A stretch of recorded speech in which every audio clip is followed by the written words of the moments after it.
இத்தனை நாள் வாய்மொழிந்த சித்திரமே இப்பொழுது மௌனமேந்தானோ?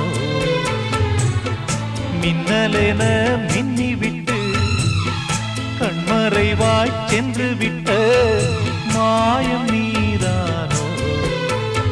உன்னால் வந்த காதல் உன்னால் தானே வாழும். என்னை நீங்கி போனார் உன்னை சேரும் பாவம். எனக்கொரு அடைக்கலம் வழங்குமோ உன் இதயமே?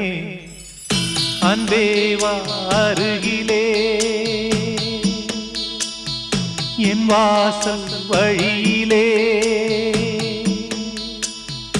உல்லாச மாளிகை